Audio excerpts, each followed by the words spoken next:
Okay. Hello, everyone. Welcome in this new live dedicated to Mongolia, to its art and culture, and to talk about all that. So, welcome here. I hope that you had a great week, that everything is good, that you play a lot of music, that you checked a bit all the new links, all the new information that I did put on Discord in the last days. So I will start directly with some information that I talked a bit on Discord related to the COVID, to the coronavirus in Mongolia. That's not really a cultural topic, but that's a little bit important. Hello, how are you? So that's kind of like important because it impact the shipping options. It impact the fact that a lot of people are interested into buying a motorhome, and because of this COVID. Hey, Zachungo, how are you? Thanks for joining. So yeah, this COVID situation is a little bit annoying, kind of, for the shipping of the instruments for the people who want to order things from Mongolia, either if it's motorhome or if it's just books or clothes or whatever it can be. So I will start to talk a little bit about the situation that is now in UB in Mongolia. So basically, what happened? Now we are Saturday. I think it was like Tuesday. In the night between Monday and Tuesday, actually there were a freight conductor, freight driver, a Mongolian person that came from Russia. He crossed the border of Russia to come in Mongolia to deliver all the things. He went through the quarantine, the normal quarantine of like 21 days. Then for the 21 days, he had no symptoms. He had nothing related to the COVID. So the hospital decided to release him. And 4 days after he got out of the hospital, he actually started to have like some symptoms. So it's a little bit freaky in Mongolia right now because that's the first time that actually there is a person that got the COVID and actually give it to a Mongolian on the territory. If you have seen the different statistic on the coronavirus stuff on the internet, you can see that Mongolia is around 370 or 400, kind of like that. But all these cases were from people that came from outside, and those cases happened within the quarantine, kind of. So there were not really any outbreak within Mongolia before this Tuesday. So the thing that happened, the government took again super quick decision and hopefully pretty good decision. Sorry. They decided to close again every schools. Hello, highway runner. Thanks for coming. Bonjour. So they decided to close the school, to close all the children park, the theater, the cinemas, and everything, kind of like what we had in February. So we are all confined in our flat for the time being until the next Monday.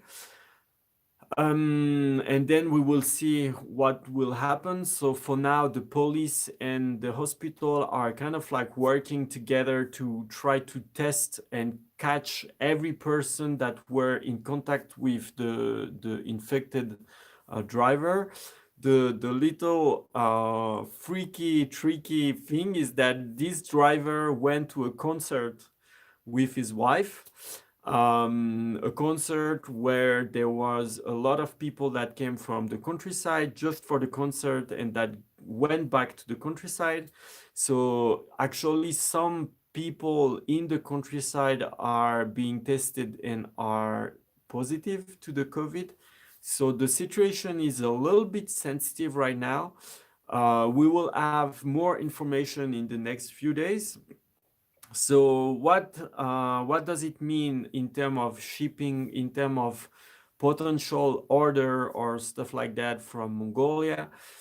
As some of you might already know, because I talked a bit about that on Discord in the last few weeks, it's been 1 or 2 months that the plane, the shipping things are seriously disturbed because of the COVID, because of... Hello, Keifi, thanks for joining. So yeah, the plane traffic, like the shipping option and all that, is seriously disturbed since like 1 or 2 months. It's been like very, very scarce, especially for Europe. There is more or less regular option for Russia, for the States, for Germany, for France, and for the Great Britain. And I think that's kind of it. That's kind of the few options that are possible currently. So seeing what just happened, some people think that we might be confined and be in quarantine for a little while now. And in 1 or 2 live before, I talked also about the fact that the border might be closed until July next year. It seems that it has been kind of extended until next September. So it's again a pretty bad news because a lot of people in Mongolia relating a lot to the tourism industry, to selling goods to the people who come visit Mongolia during the summer. A lot of person are actually hosting tourists, work in camp, doing the driver and all that. So having a second summer without any of all this income and all that, that's gonna be a little bit tricky. But for now, that's kind of the situation. Hello, Bjorn. Thanks for joining. I hope you're good. So that's kind of the situation about the Mongolian coronavirus and all that, the things that happen. So for now, we are locked down in our flat. We can only go out to buy grocery. We cannot really just wander in the street or whatever. It seems that there is some control made by the police, and we need to go out with the gloves and with the masks and all that. So that's kind of the situation. So yeah, that's interesting, and I think for now that's kind of the information available for the subject. So I will hopefully get more information, get more clarity on what's going on, what are the choice, the decision that will be made, sorry, by the government to solve that and all that. So hopefully it's gonna get better soon. Hello, Chinka. How are you? Thanks for joining. So that's kind of for the coronavirus outbreak that is going on in Mongolia. Hopefully that's gonna be handled pretty well. People are being locked down, they're not getting out that much. People are respecting all that pretty well. So the police and the hospital, all that, all the crew that kind of handle the crisis, the outbreak, they should be able to work pretty efficiently. So far, they've been doing a very, very, very good job. We've been very lucky in Mongolia so far regarding that. It really didn't impact too much. I mean, from what I saw, we could still, in the last months, go to school, have the class, go to cinema, having the museum and all that, the library and all that. So now it's again back to square one, kind of, but hopefully in few weeks, it's gonna be all good, and again, it's gonna be rolling pretty well. So that's for the COVID detail that are going on now in Mongolia. So I will move to a question that is coming from Moktanjin on the Discord. and is asking, what do you think that France needs that Mongolia has? Okay, that's a very interesting question. I guess it's a little bit to test my heart and my love of Mongolia, maybe. Hello, Laura. How are you? Thanks for joining. I'm very glad to see you here. So, about the question, what is in Mongolia that would be great to be in France? Well, I would say, of course, the arak, the mare milk is super, super, super delicious. I mean, for me, what I would like to see in France. Well, first, I need to say that I didn't visit France in the last 6 years. So I'm pretty sure that the France that I know from 6 years ago and the France that is actually going on right now might be super different. Especially because in France, the last 2 years with the new government and all the revolt and all that, pretty sure that the country is totally different. So the thing that I would say is that the Narantur market is a place that I love in Ulaanbaatar. I really love that place. That's a place where you can find anything. There is like the saddles, all the leather craft and all that, the instruments, all the shamanic product. Of course, not really the real things, but kind of like half souvenir, half magical. The antique area, there is all the things that are for the life in the countryside, like all the goods that are required. We can find, you see, like the yurt that I have here. Almost everything come from the Narantur market, or it comes from people that gave it to me from the countryside or so on. So that's a place that is very, very inspiring, very moving. There is a lot of things going on there. That's a really interesting place. And I would say that another things that is super cool in Mongolia is that, of course, as a lot of you might already know it, this kind of like freestyle behavior. It's very common in Mongolia just to organize something in just like that. Like we are talking and, oh, let's do a short film, or let's do a concert, or let's do whatever. Everything can be built very, very quickly. Kind of like, I have the intention, I have the idea, and okay, let's do it. And people are usually very enthusiastic. They help for this kind of things a lot. They kind of support it very, very well. So it's something that is very unique, I think. It's super interesting to be able to create something, an event or whatever, or even build a company like this. Like, I mean, it's ridiculously easy. I mean, we go in some office, pay how much it is in dollar. It's like $5, and then take one or two stamp, and that's it. I can be a director of a CEO of a company as a Mongolian person, of course.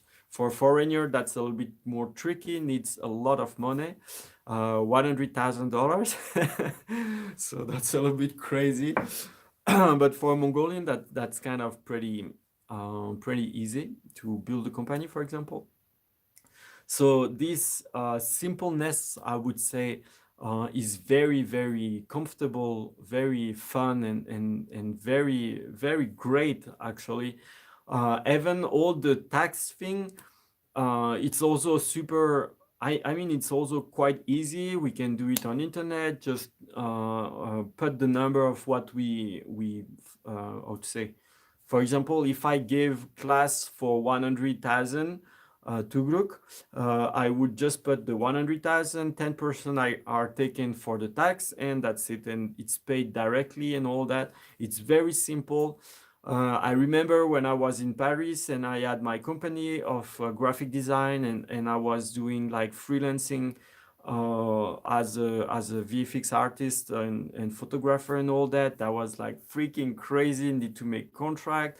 need to have like a person that is handling all the money stuff, all the law stuff and all that. That's super complicated. That was super complicated. There is always things that get out of hand. So that's definitely something in Mongolia that is very unique, and that's a very great strength, in my opinion, for the people, to have like this freedom to be able to do more or less whatever they want, in terms of culture. I mean, like, of course, we cannot go in the street and just ride the way we want. I mean, more from a cultural point of view, like creating event, creating lecture, creating conference, or building exposition, or these kind of things. That's super crazy awesome. And of course, going in the countryside is like 100% freedom, can do whatever, like for real, can do really whatever we want in the countryside. It's super open. So this is something that I never felt, I never saw in France, in Europe. So that would be definitely the thing that could be implemented in Europe, in France, in my opinion. That France, Europe, maybe the States, I don't know how it is in States, but maybe that's similar. They could really learn and get inspired from this different lifestyle. So yeah, that's interesting. And from the food perspective, yeah, the arak, the mare milk is like, oh my God, that's so good. Bro. That's seriously, that's so good. That's so good. So I think that I would go to France. If I would be to go to France, I would miss that for real. Like, and same the curd, the arroz. Um, I don't know, that's the smell of the country and all that, like this, especially going in the area of the temples. There is always this countryside smell, very specific, like the arras. So yeah, that would be definitely something that I would miss if I would be back in France for a long time. So I hope that it answers the question about what could be needed in France from the Mongolian country. So I don't know if there is some question in the chat, maybe not. Okay. So I can move to the next question that is also coming from Discord. The question is coming from Laura. I think she's here right now, so that's pretty cool. So she said, I remember hearing a lot of songs about homesickness, missing family, or the place one grew up in. I think they were mostly folk song or modern songs. Are there any urtindo with this kind of theme? So we talked last in the last live about urtindo, different meanings and all that. I kind of explained a long song, and I kind of explained a melody in the last live. So that was a reaction toward this previous live explanation. So from what I know, there is indeed songs that can be talking about homesickness, about kind of having the blues, as I was talking a little bit in the previous live. The thing is that mostly those songs are forbidden.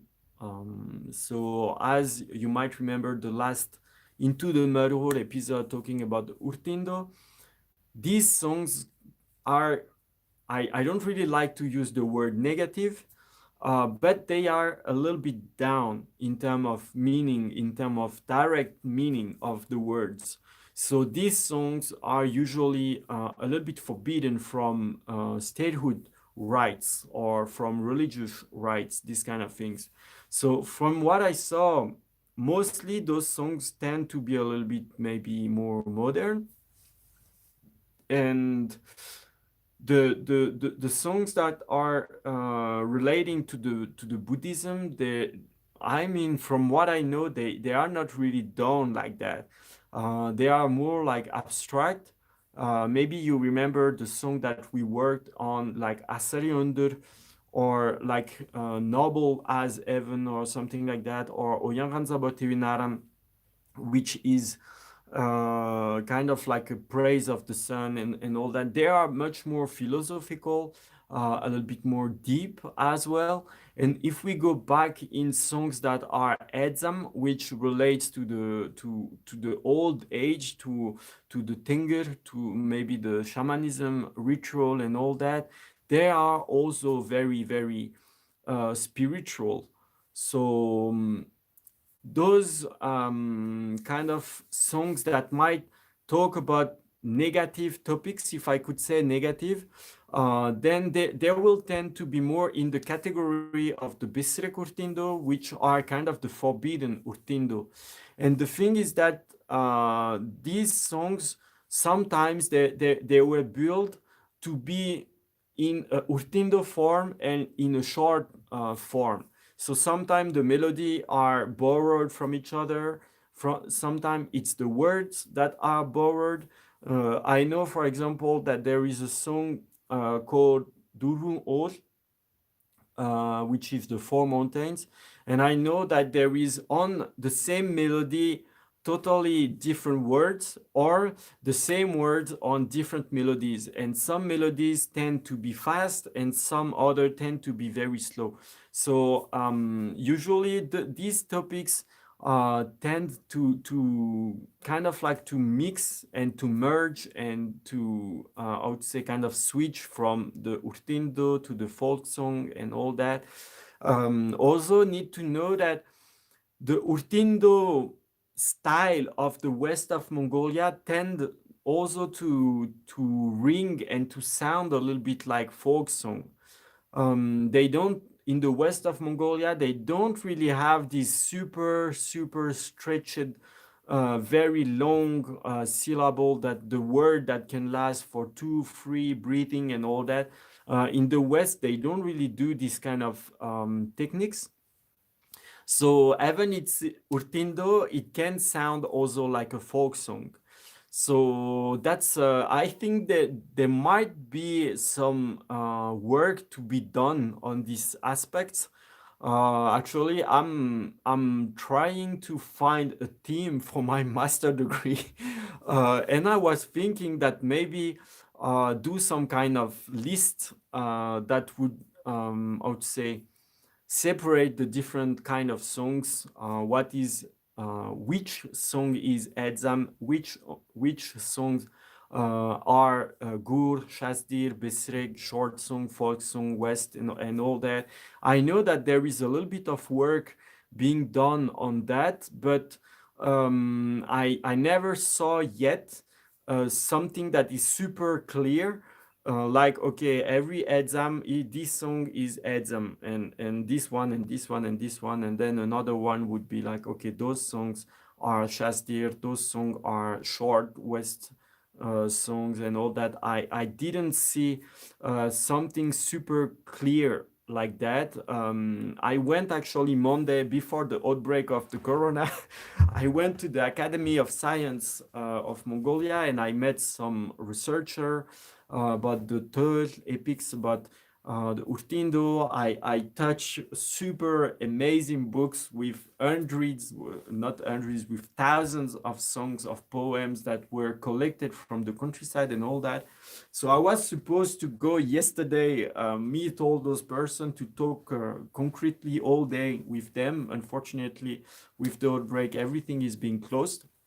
So hopefully I will be able to go there, and that would be very interesting to have very concrete, clear list of which song is in which category, and eventually why it's there, because I'm pretty sure there is things that are sometimes a little bit confusing. So that would be super interesting.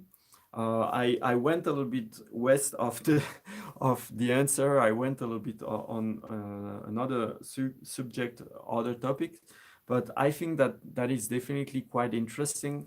So very often the frontier between Urtindo, between the Besrek Urtindo, between Edzam Urtindo, between short songs and all that, the frontier sometimes is very thin, and there is either some songs that are a mix of both, And sometimes it's not also super clear if it's super old or if it's very modern.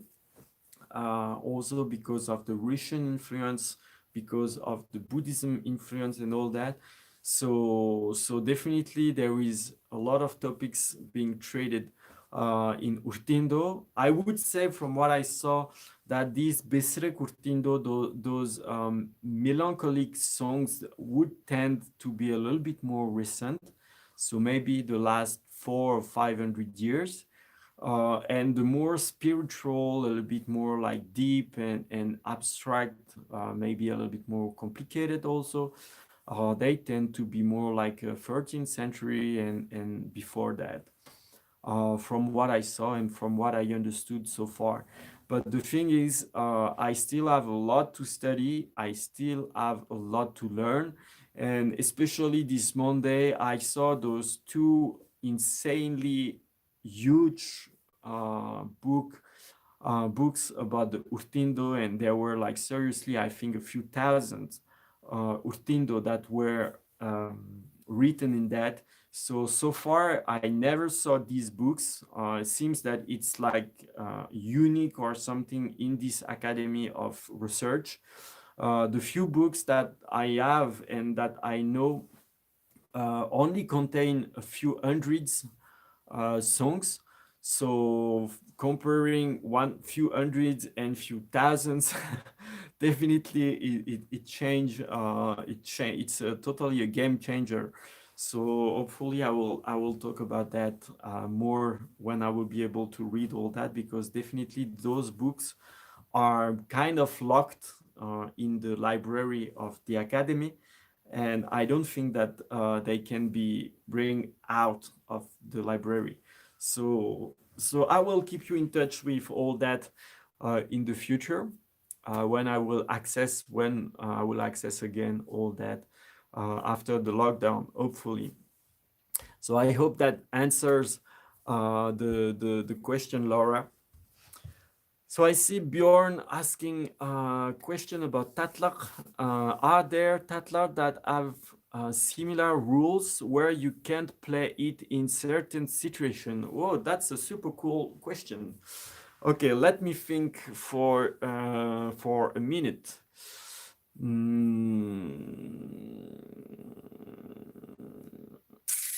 Okay, so first we might need to talk about what is a tatlak. So basically, a tatlak is so to talk about the word. Now it's becoming into the motherhood episode kind of. So tatlak comes from the verb tatach, which mean to pull. Yeah, to pull. And when we use the suffix lak, it's kind of transform the verb into a noun. So it's kind of like the action of pulling, if I translate literally, kind of. So the action of pulling relates to the fact that we pull the bow on the metaphor for a while. As we talked a little bit in previous live and in the Into the Metaphor show, you might, and if you already saw a bunch of videos of metaphor player, especially traditional style, you know that they tend to hold the pulling for a very long time. It's not like ta ta ta ta ta ta ta ta ta. This tend to be a very modern play style. But in old time, especially in the countryside, it's like kind of like this waving effect. So the tatlar, the word tatlar comes from that, and the tatlar usually are kind of like representing natural events. So it can be the wind, the water, some specific rivers. It can talk about the relationship between a horse and a camel, for example, or a mother goat and her baby. Sometimes it can be about the five animals. It can be about like the bull, like the male cow, Yeah, I think it's a bull. So it can be about the environment, about the animals. I think that I've heard few tatlaq that are kind of like about person, but that's kind of super rare. When it comes to person, that would be more like the bilge. So usually the tatlaq and the bilge is the ancestral folk dance of Mongolia. Usually the bilge and the tatlaq are super close, and they tend also to connect with each other, to communicate with each other, and one branch kind of borrow or inspire the other branch. So it's kind of like there is two glass, and they kind of like share the information with each other. So some bilge became tatlaq, some tatlaq became bilge, and so on. So it's very mixed. And again, on that subject, sometimes the frontier is very thin, and it's not very sure if it's a bilge or if it's a tatlaq. So that's also a very, very interesting thing. And to answer the question, I never saw or I never heard of like in a moment like a tatlaq is forbidden. Like I should not play this specific tatlaq. I don't think that it exists. I don't think that any tatlaq or any bilge are forbidden to play in any rite or situation. The thing is that in like traditionally in any opening, we are not playing a tatlaq anyway. It's gonna be a urtindo by default. Then eventually we're gonna play tatlaq to maybe like I used that example last time when I went to the branding of the horses. We with my teacher, so he was singing the urtindo, I was playing the murderboard. So he sang a song urtindo in full length to start the ceremony. So it was maybe half an hour or something. And then, so he could rest his voice a little bit, because singing for half an hour, he needs to rest a little bit. So while he was resting, I played one tatlaq. And I asked him back then, okay, can I play this or can I play that? And he just said, whatever, it doesn't matter. It's because anyway, there is not really any tatlaq. So I mean, I don't really know any tatlaq that are bad kind of, or that have a bad or negative ID. Every tatlaq that I know, they all represents a behavior of an animal, a pace of an animal, or a specific terrain or a specific river or something like that. So I don't know any tatla that are about I don't know, like extreme bad weather and losing a herd. Like I mean, I don't know any tatlar like that. So every tatlar, every bilge usually are pretty positive. They have good energy usually. So I don't think that any tatlar or any bilge are being forbidden for any occasion. Only they would not be played as an opening piece. They would be played afterward, kind of. So again, with that branding ceremony example, my teacher sang the urtindo while I was accompanying. Then I played the tatla. Then he sang again another urtindo, and it went like that for I don't know, 1 hour and a half or 2 hours or something like that. So we played I don't know, maybe 10 pieces or something. And that's it. The thing is that when it comes to Tatlar and Bilge, they should not be mixed with Urtindo. So if you remember the last live last time, I actually played this John on Har with the Urtindo inside. That's not correct, actually. That's not traditional.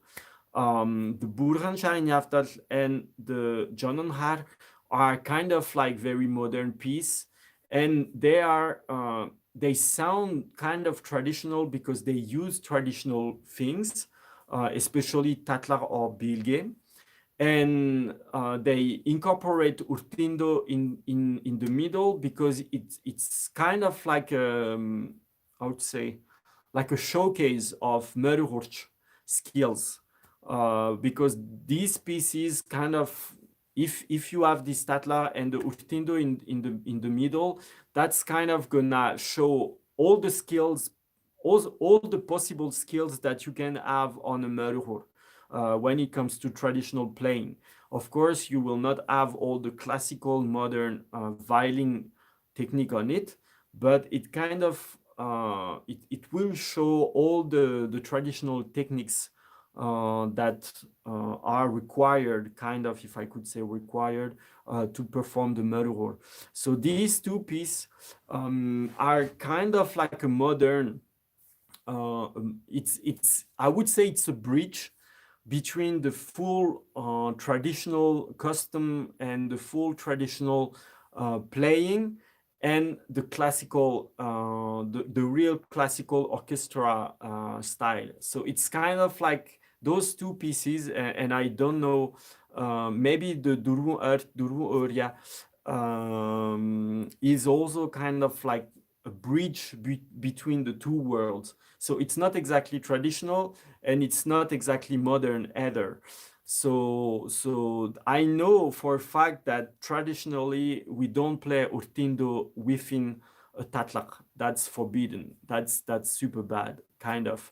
So usually what would be done is like, as you remember, the ze taten. So da, da, two bows. Then we would start to play tatlak.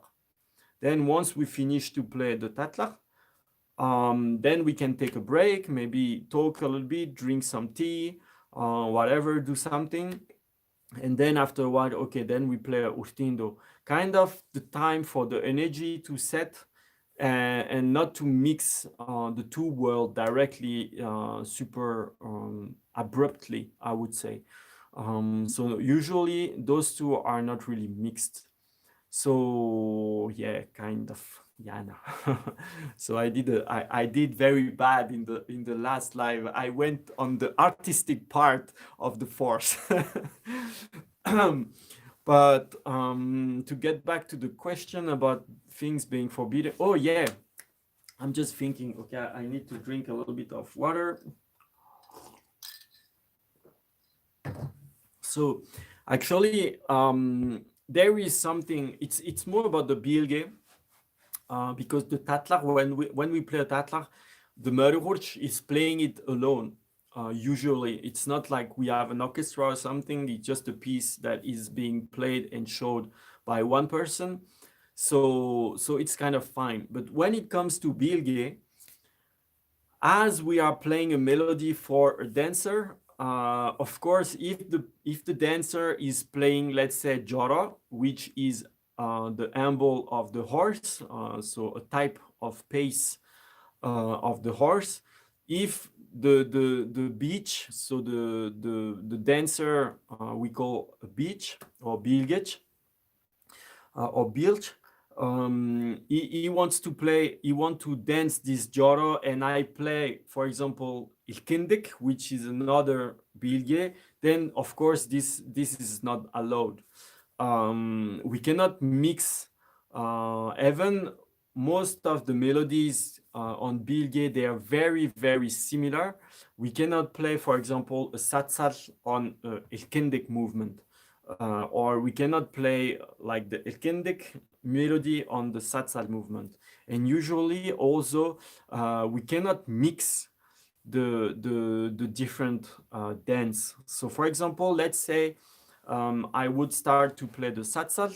I would play the two bows like the Zetaten. Then I would play the Satsal. Then the dancer would finish, salute, okay, or take a little break or something. Then I would again do this double bow and start the new melody and so on. So each time there should be a distinction of, okay, now we finished, we started this piece, we played this piece, now it's finished, and now it's finished, and now we start the next one, and so on. So for example, usually what's happening a lot in the bilge is that we start with the satsal, which is kind of like giving the milk or the tea, or depending on the tribe, whatever, giving the offering to the spirits. And after that, it's kind of playing the joro, which is fast and all that. So it's kind of like a slow pace in the beginning, and then it's like going super fast after that, and then we can finish and all that. So the bilge is also very good for the body. It's very good for the flexibility, for the muscle, for the neck, for the spine and all that. So it's very good for the legs, for having a nice booty as well. So bilge is super amazing as well. I will talk about it I think in two episodes of the Into the Mirror. So it's also quite interesting. So I think that I covered the subject, Bjorn. I hope that I answered your question about the tatlak and what is allowed and not. And I think that's kind of it. At least that's as far as I know. So yeah, that's it. So I would like to now talk a little bit about the new feature that I did put on the Discord, which might be interesting for some of you.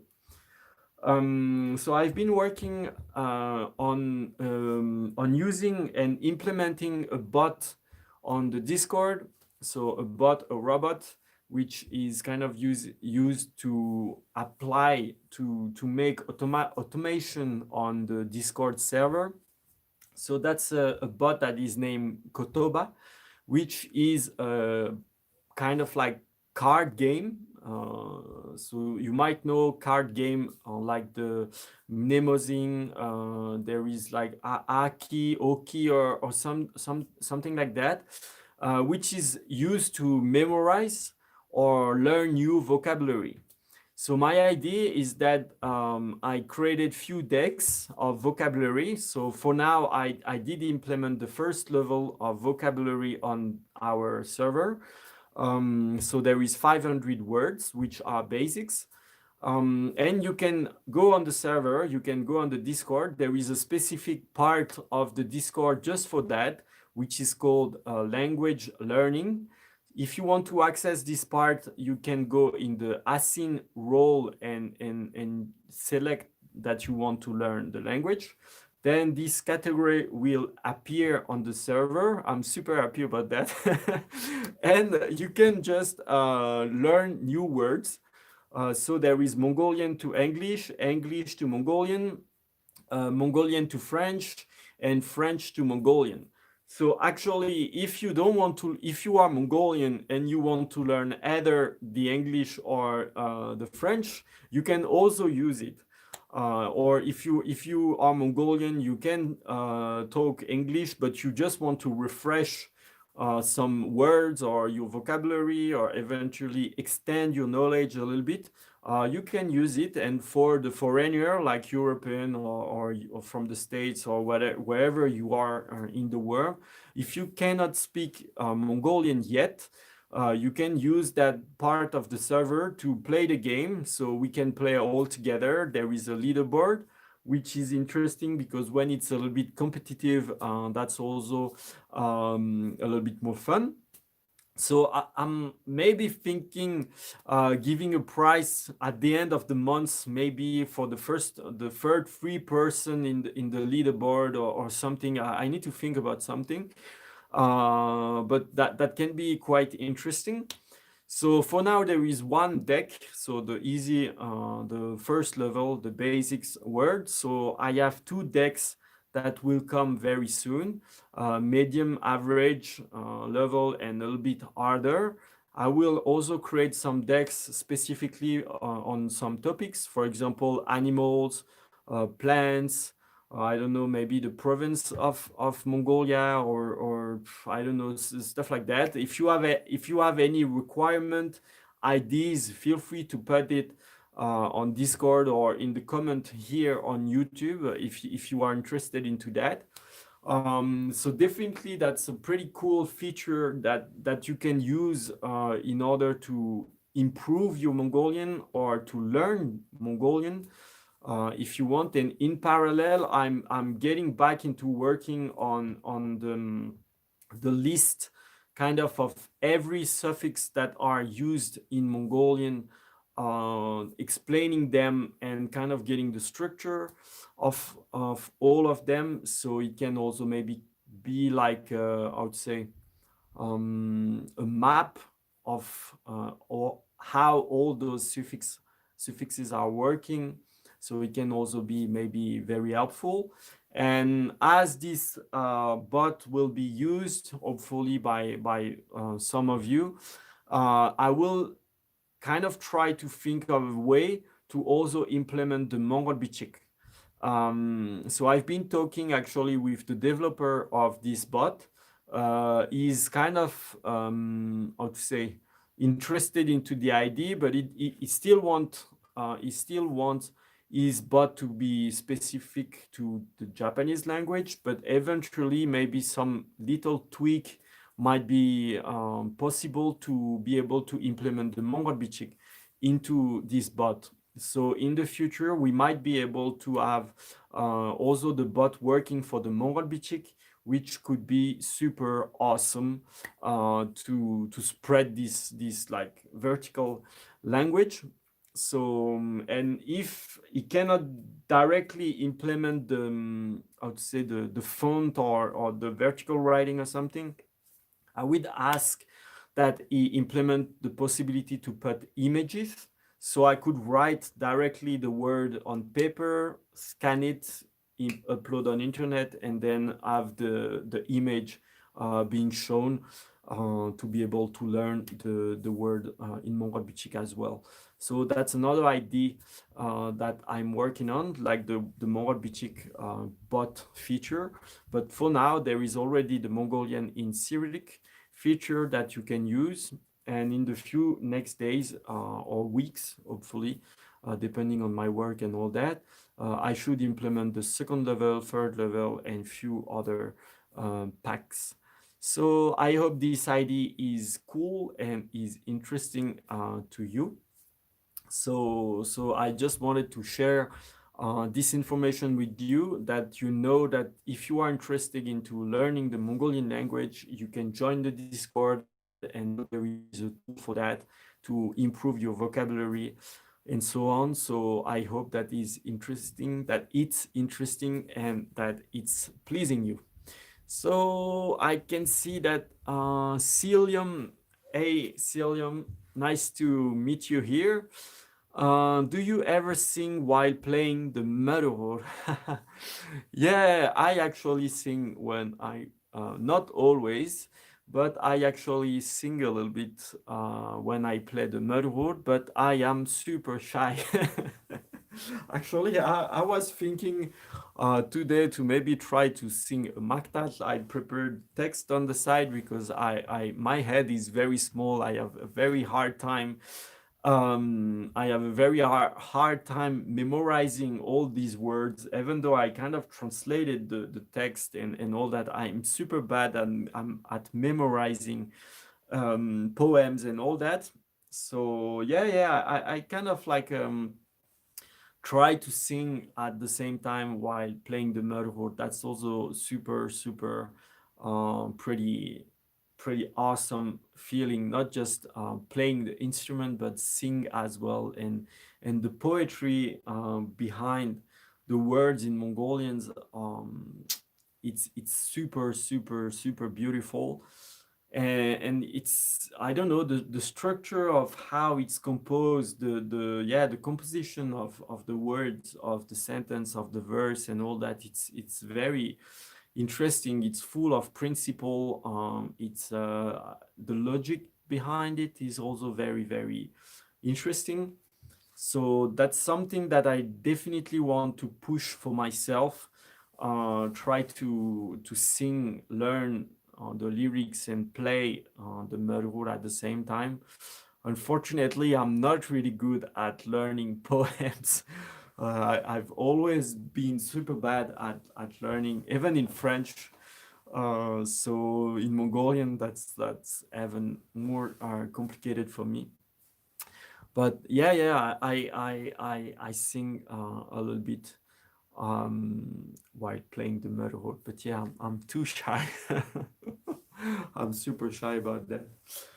So what now? That's kind of like all that I plan to talk about today. Let me check about that.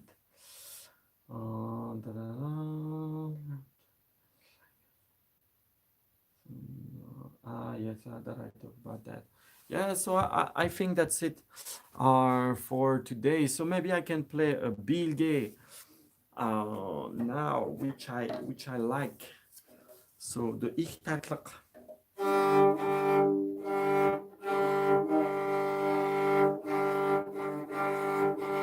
Maybe I can put that down a little bit.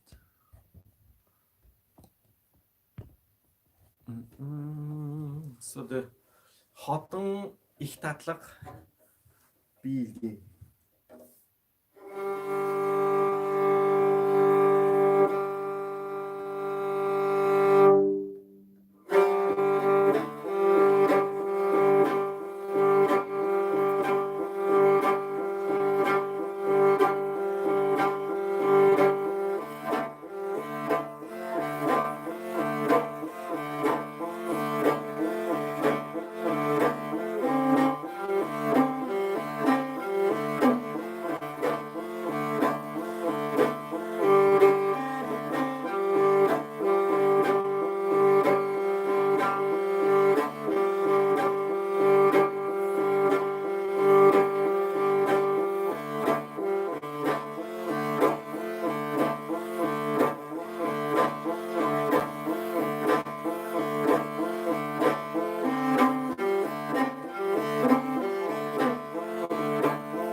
So that was the Hotun. Hotun is an ethnic group.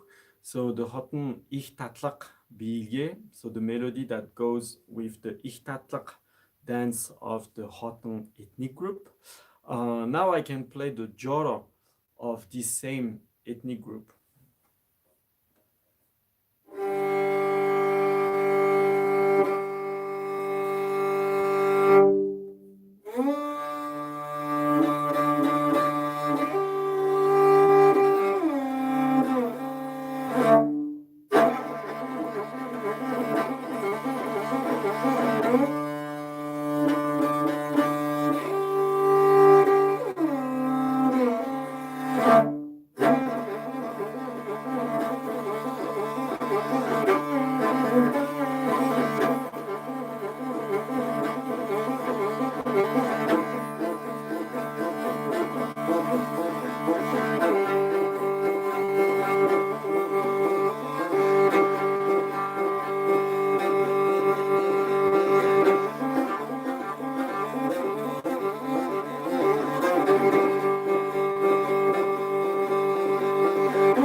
that's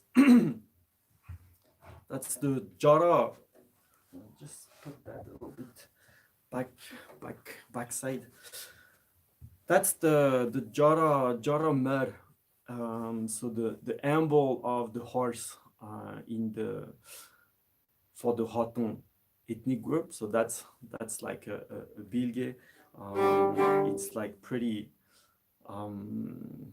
awesome actually to play it, and especially if like a dancer is following uh, that's definitely super pretty cool. So maybe I can maybe play another piece. Do I remember? Actually, the thing is that I've been practicing the urtindo a lot recently, so I'm not getting too much into the maktal, into the bilge, the tatlaga much, because I really want to push my urtindo following skills to a high level. Just as a parenthesis, if you have been checking like the one day one urtindo video that I've been putting since the it's been now 25 days or something like that. Uh, Out of those 25 videos, I only know, I think, 2 or 3 melodies. All the other melodies I just follow on the spot. I mean, I just choose. I have like 600 or 700 different audio for the Urtindo, so we can go for at least 2 or 3 years. So that's pretty exciting. But the thing is that I just choose one Urtindo, or I just push the next button with a random setup, and then the Urtindo that gets out, that's the Urtindo that will be on the next video. And the thing is that I just listen to it 1 or 2 times, and then I record. So that's kind of, so usually I make 3 takes, 2 or 3 takes, and then that's the video that you see like once a day. So basically, I don't really know the melodies. I really try to focus on these following skills. Because even though I could maybe know all those 600 melodies, that would not be that useful in the end, because every single singer sing and use different techniques for a same song. So basically, I try to memorize the general idea of the song, but I don't want to learn them. I don't want to know them by heart, like and play it automatically. It needs to connect at some point with the singer, because I need to follow the singer. I need to assist. I need to support the singer, not to push him to sing faster or to sing differently, because I want him to do this kind of specific effect or something like that. So the point is really to improve the hear, and be able to, okay, I just give the first note, and then I need to be able to follow whatever's gonna happen for the next few minutes or for the next half hour or whatever. So that's kind of also the topic of the next episode of the Into the Murderer, building this following principle, building this following idea, this supportive playing for the singer. So I've been really focusing on the urtindo recently. So I've been putting the bilge and the tatlag a little bit on the side for the time being, but I have a lot of planned also to get back to them, of course. So maybe I can try. So it might not be perfect. So that's another, I would say, way to play the gallop of the horse. It's called Balchin. Let's see if I remember.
Ghana.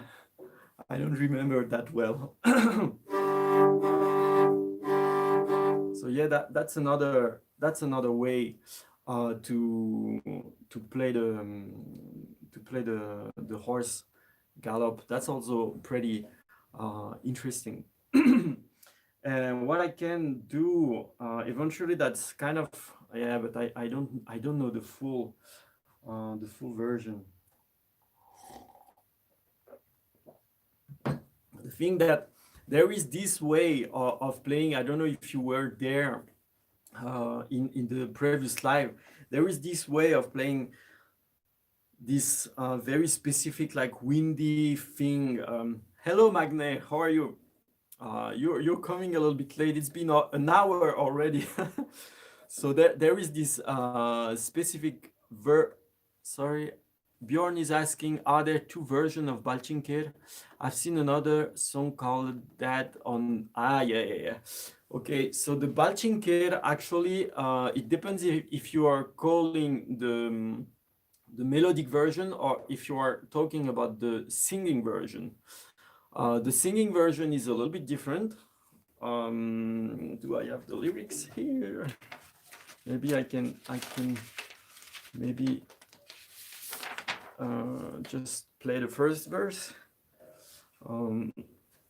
So the one that I just played is the countryside version, which I was taught by a person from the countryside, Bilch, which taught me that version. There is also another version that is a little bit more modern, which is a little bit like that. So I might need to play it a little bit slowly. And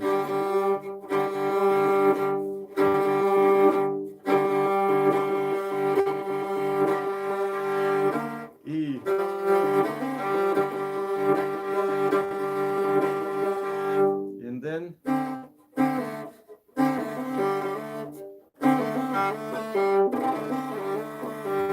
something like that. But I don't really play that version because I think, from what I heard, it's a little bit more modern. And there is also a lot of breaks, a bit more of breaks on the bow, so it kind of sounds a little bit more modern. So I play that modern version. And the singing version, yeah, there is a version. I was very brave and I actually sang a little bit.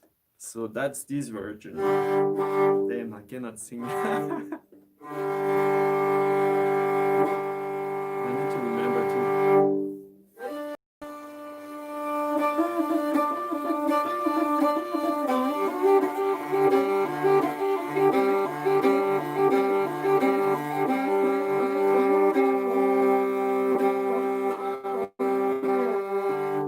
I went to something else.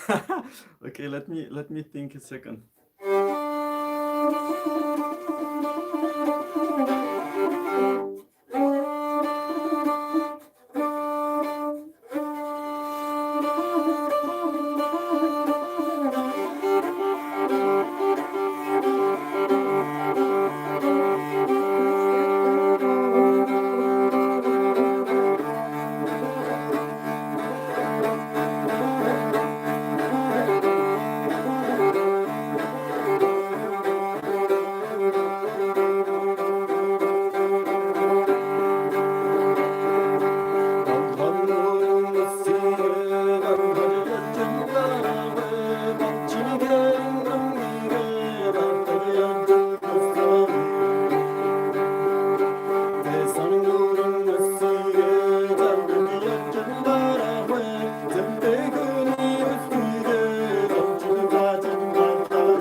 it goes.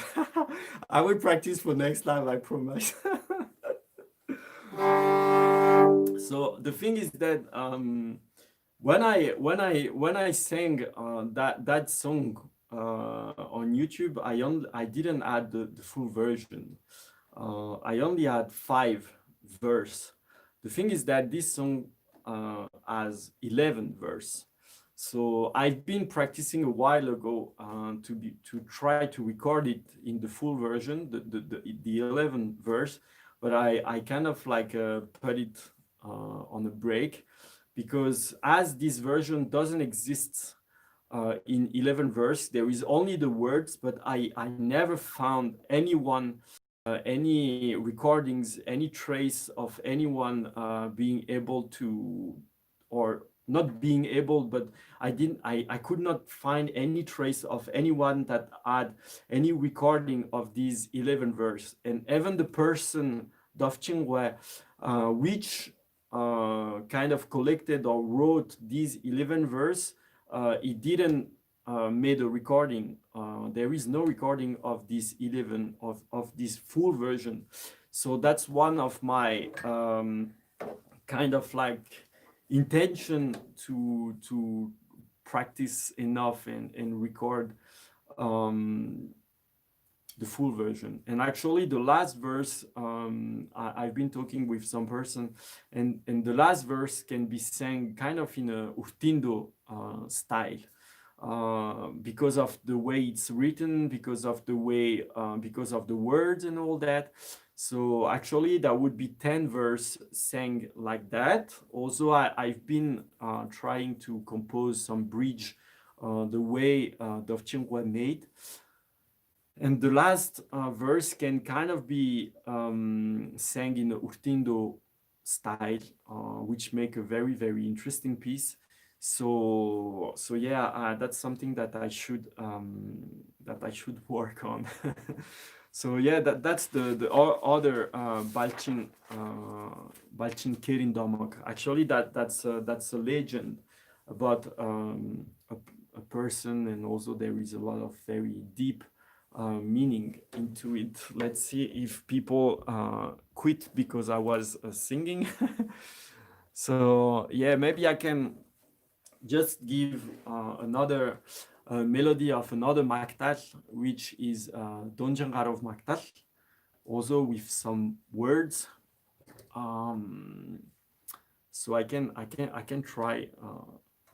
So I don't know the words perfectly, so I would need to read actually.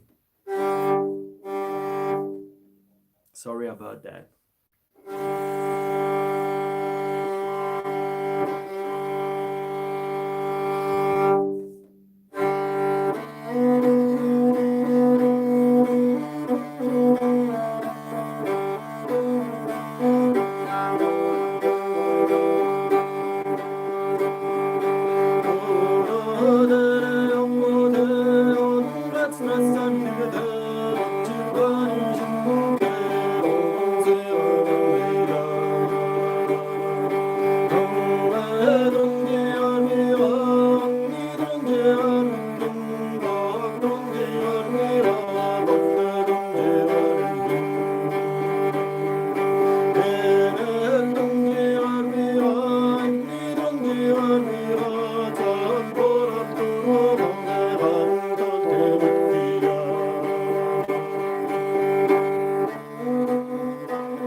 So that was a part of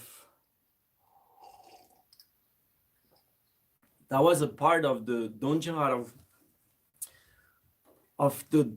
of Maktal, because the actually the full version is like few pages.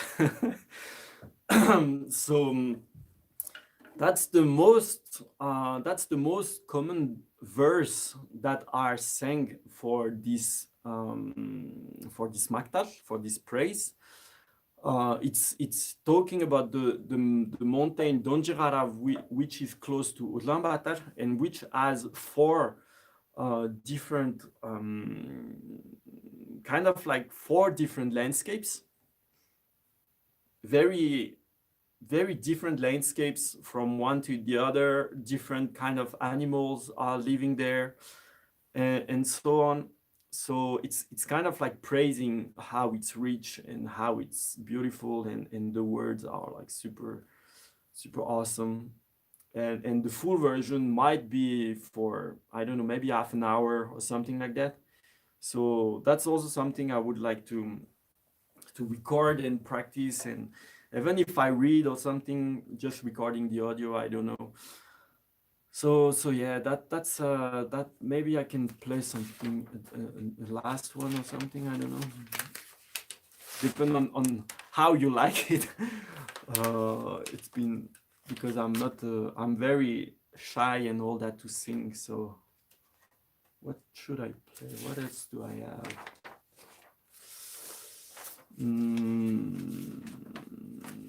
There is this Taon Rasako also that is pretty cool.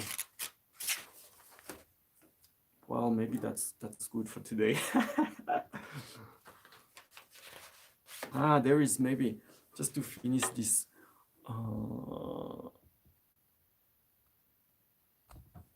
Maybe play this Joregelten, which is pretty nice.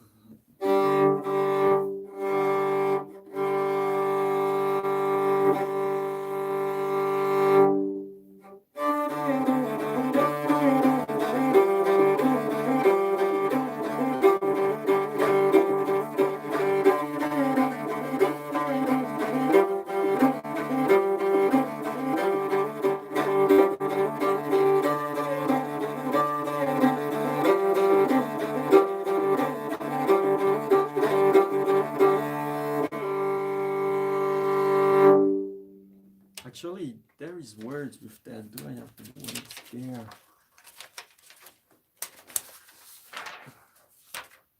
I think I don't have it now. And there is like what it was.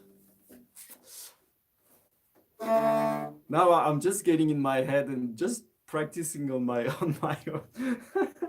Sorry about that.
is also words on this one, and I'm not able to sing because it's a little bit tricky for the mind. But the word is the name is Poitlak Kurki actually, and it's also a very very nice melody actually.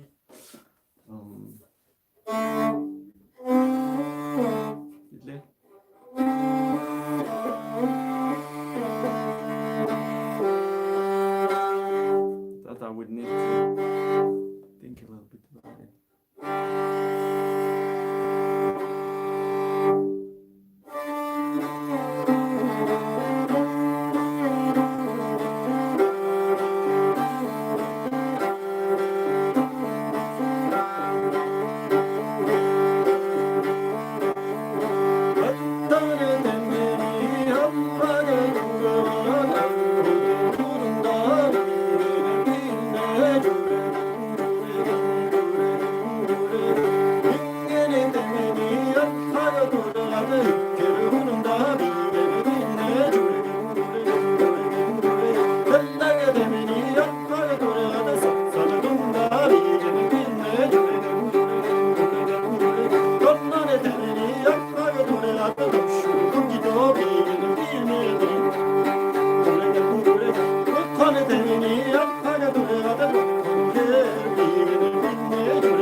That's with the words.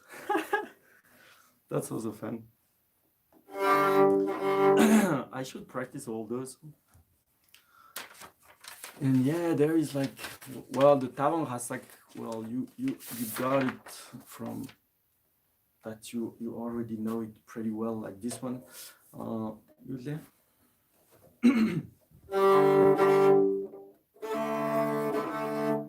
Let me think.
That you might know already. A lot of people sing it with homie, which I cannot really sing the homie. So maybe I can also that song that I really like a lot. I need to remember. What it was?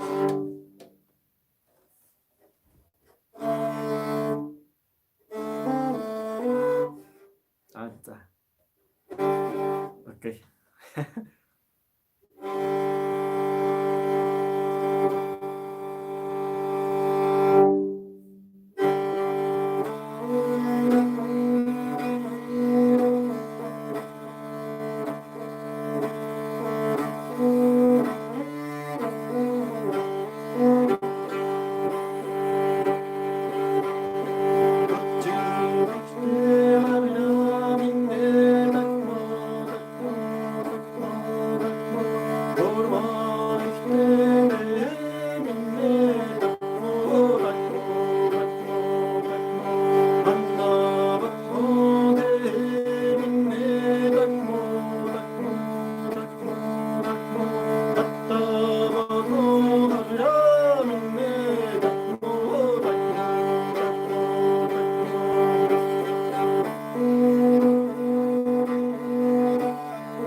that song is super cool. And actually, it's possible to play it in fifth. E, sorry.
That's also pretty when it is in fifth.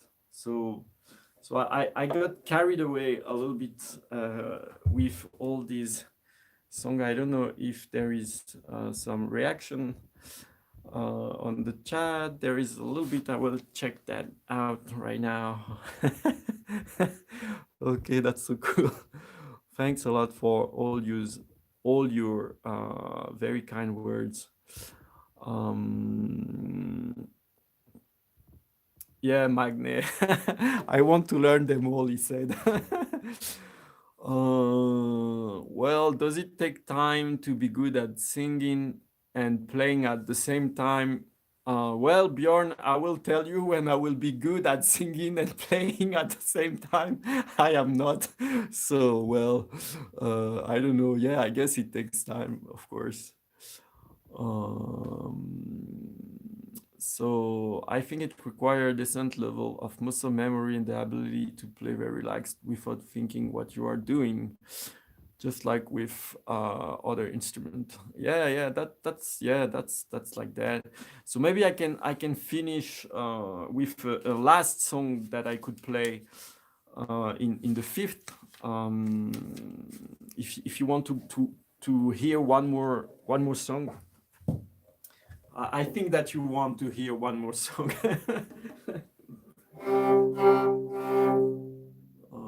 Yeah, I guess that you want one more. Let's see if I can push that. So let's see.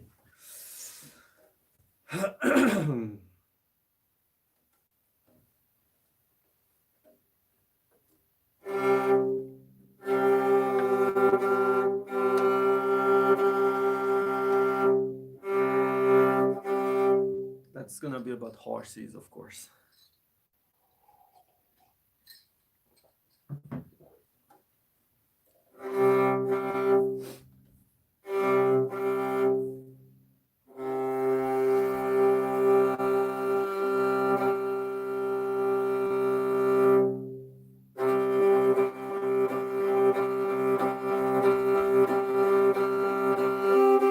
If, of course, I forget. What the? Ah, yes, sorry. Okay. Sorry about that. That's the nerve. I'm very shy.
that's also a pretty song, which is being called Orooltei Sharga. So it's about a horse that is working, but he got his legs tied up, so he cannot go too far.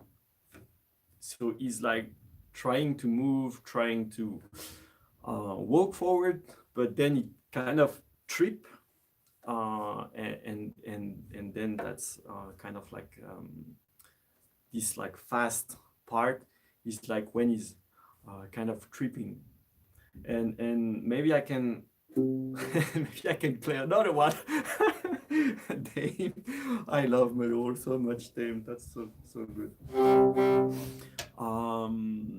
Maybe I can, but yeah, I can introduce you to the few things I know about the Royal Kyatrasnya Jaro, which I don't master totally. I just know few pieces, but that might be interesting for the few person that are here, that are learning the Meror. They might be interested to see new riff or new little piece. So I want to, so disclaimer, big disclaimer here. That's just few motif or pattern that you can use. That's kind of taken from the higher Kyatrasny Jara, but I don't know the piece perfectly yet, and I don't know it totally. I've been kind of, how to say, mixing and researching. I have few versions of this song, of this melody, so I have kind of been checking which part I like the most from the different person. And as I told in the previous live, these melodies doesn't have a very hard, strict structure. It's very up to the musician to get inspired, to change few things, to maybe mix a little bit some of the stuff. So just to give you a little idea of what it is, but that's not the real piece. So don't, if you want to learn, just like listen to the real recording. This might just be as a, how to say, maybe as a reminder that these kind of things, this kind of little motif exist on the Meror, and maybe to give you some ideas and to give you a little bit of fuel for those who don't have too much information and recordings. So that just to give you some little motif, but that's not really a song. That's more like an improvisation. Okay, so be careful. Disclaimer ending. Okay, so I need also, I will probably messed up in the first note, as I always do, and so I will have a fake start.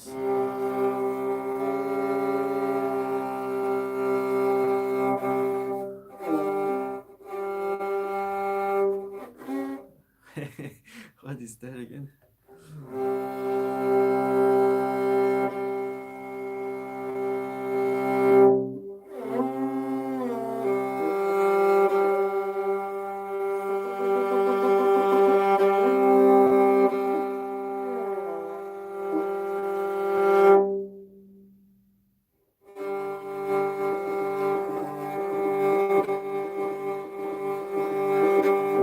That was a fake start. I knew I would do that. You know, this fold start, it's in the French blood. I think it's in the French blood. We cannot go straight good, and we cannot finish correctly. We always end up second or third, you know. That's my French side. Okay.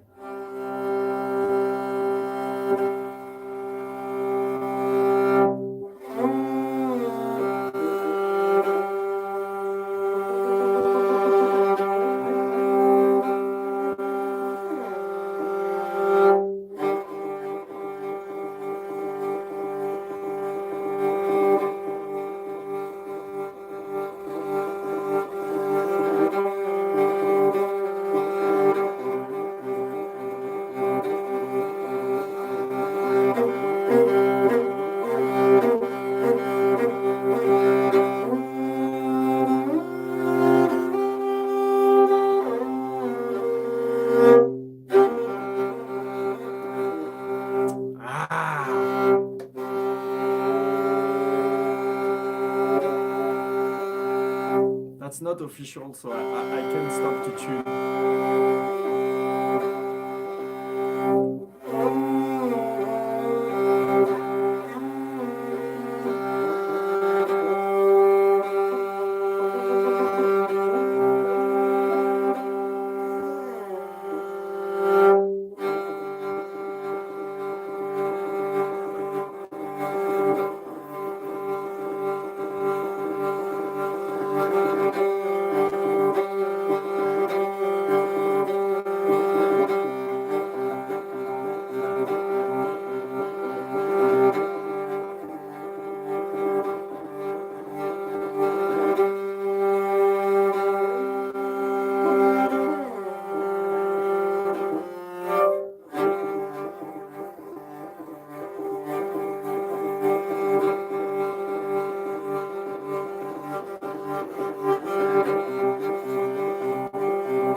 So that's just like some kind of improvisation with the few little detail that I used to kind of play this heer, but on the fifth kind of like playing style. So I guess that's it for today.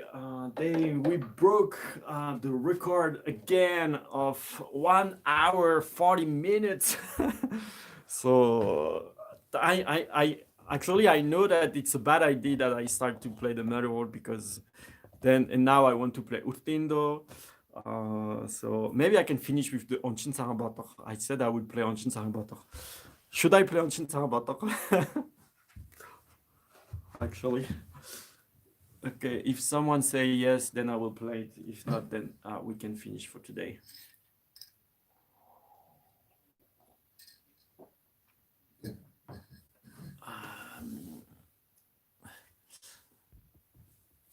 Okay. Okay. Yeah, I knew that would be Sachungo that would say yes, play it. Okay, for real, the last one. Okay, the Onchin because I actually love this piece. So it's in quart. Also, that can actually show you how the horsehair are a little bit annoying in a way. As you can see, they are not stable. They are very kind of like little kids.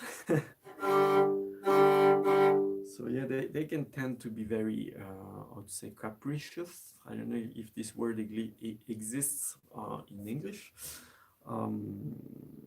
So yeah, that, and also to see how the tuning. No, you cannot see the pegs, but how is it to play, and maybe you can compare with how you play when you practice, how much you need to tune. So you can see that I've been playing for half an hour now and I already tuned like 50 times. So it's totally normal that you are kind of always tricking, tuning and all that. It's totally normal. So I will just change my position because my buttocks is my bottom is a little bit um, painful.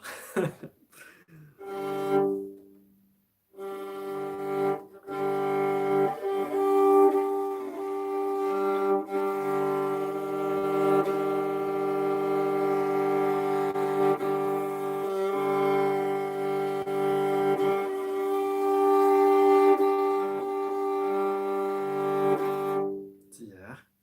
Is the sound okay? Actually, I never asked, but is the voice, can you hear the voice correctly? Can you hear the motherhood correctly? When I played the motherhood and I sang together, could you hear everything correctly? Or was it a big mess, a big salad of weird stuff? Or how is it? How was it? I'm curious to know actually.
So that was Onchin Batok. I hope you're not crying. So that was this very, very sad melody.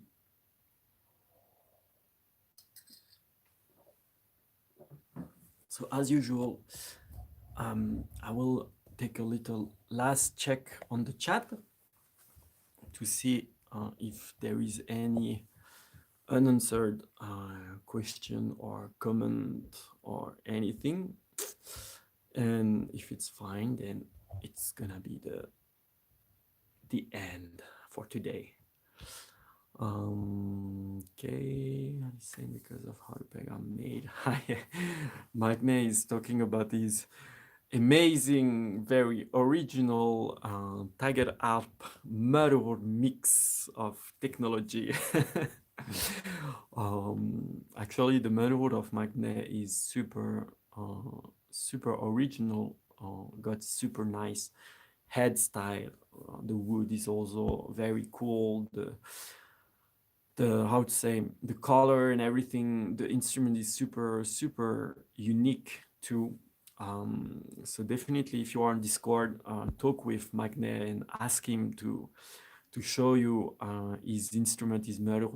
It was made. It was, from what I understood, it was made by a person that is actually usually making tiger harp, and he made this mirror, and the sound is very unique. The design and all that, it's very cool. So yeah, very cool instrument. So Zachungro, it sounds good enough. The voice is a little bit quiet compared to the instrument though. Yeah, that might change later when I will get confident and that I will dare to sing fully, because right now I'm very shy when it comes to my voice. I have no idea why. But I'm super shy. I'm super scared to sing. I'm very honest with you guys. And I'm just now remembering that it's alive and that it's gonna be online and that everyone can see it. And then I'm like, damn. But yeah, eventually, actually, the live might help me get confidence with my voice. The thing is that I never really sang in front of people before, except for this one crazy time at the concert when I sang Urtiin in front of like 1,000 person. It was like, Jesus, that was super scary.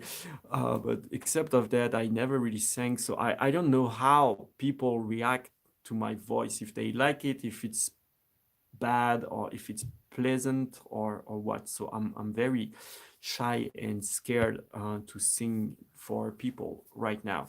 Hopefully it's gonna get better, and in a year I will be singing Crazy Mactal for half an hour, and it's gonna be so awesome.